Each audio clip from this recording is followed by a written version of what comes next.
of immersion. The word immersion is often used by both players and developers to describe a game, but what does the word truly mean? And how can a game achieve it?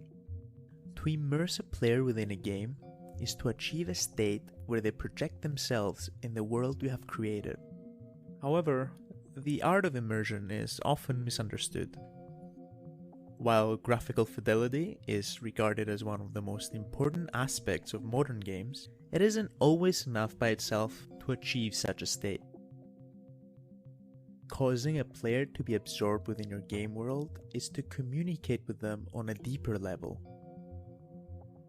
My personal favorite word to use is relatability. If a player manages to relate to an aspect of your game, if it resonates with them, speaks to them, then that aspect is your key to winning them over. Relatability can come in many forms, from gorgeous, lifelike visuals, to a heart-wrenching story, all the way to a somber soundtrack. It's always important to remember that each one of your players is unique in their own way. They all come from different backgrounds, they all have different life experiences, biases, but they all have something in common. They have all given your game a chance based on the expectations you've set through your marketing. Your responsibility as a game designer is to deliver on your vision while not steering far from those expectations. By all means, trick your players, subvert certain expectations, but always remember, do not make false promises. And if you've been honest, if you manage to convey your vision, then it means that those players saw something that spoke to them. Unfortunately, you can't evoke the same feelings in each of them using the same methods. Some players may be more sensitive to your music, your character designs, your world building, your plot, or even your gameplay. But remember, there's nothing wrong with not managing to engross every single player or appeal to a massive target audience. You're not meant to. What you're meant to do is to craft something you're proud of. Something that represents the vision of the game you promised, the game you set out to create, the game your players believed in.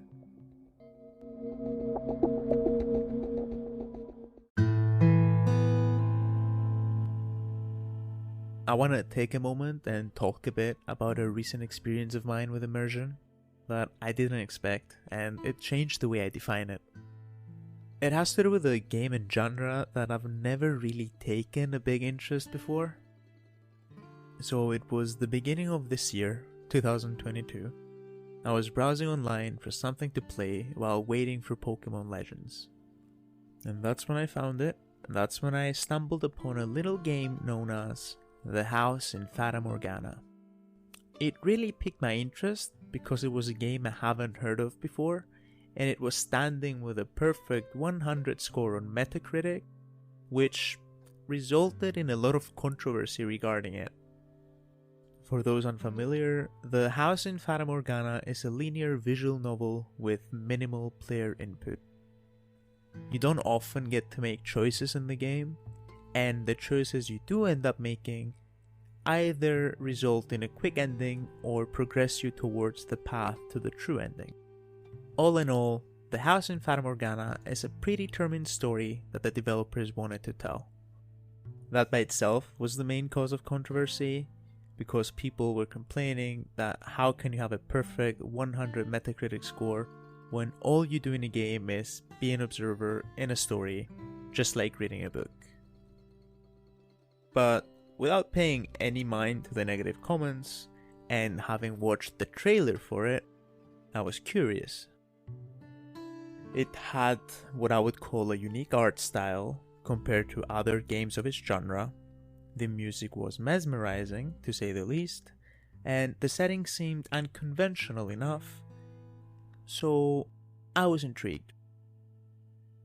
However, it lacked one major feature that I would then consider really important in visual novels, that being voice acting.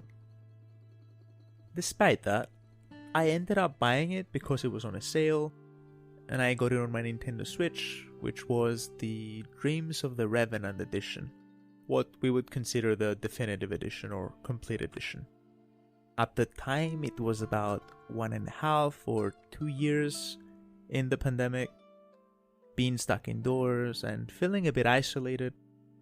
I ended up finding comfort in the atmosphere that the game was creating.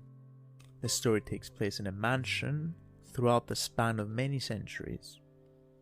You get to play through the stories of the people that live there, see their lives, and the tragedies that come with it. After about 35 hours, I think, when I reached the credits, I realized that The House in Fata Morgana has just become my favorite game of all time. And I thought about it, and I got questioned about it a lot. How can a game without any gameplay, any voice acting, no branching paths, and characters that are represented just by sprites, how can it earn that title? How can it be my favorite game of all time? And the answer I found was quite simple, really. Immersion and relatability. The House in Fata Morgana has a perfect blend of masterfully written characters, a soundtrack that I listen to daily, and a plot so close to my heart that it invalidates the lack of any other features, at least for me. And this is the main takeaway from here. I stumbled upon this game during a time and place in my life that allowed me to develop these feelings. The characters, their struggles, their hopes and dreams, the tone and setting, the music, everything. If I played this during any other time, maybe my feelings would be different. Maybe my thoughts would be different. Maybe I wouldn't be here talking about it now. But this helped me realize that immersion is and always will be subjective.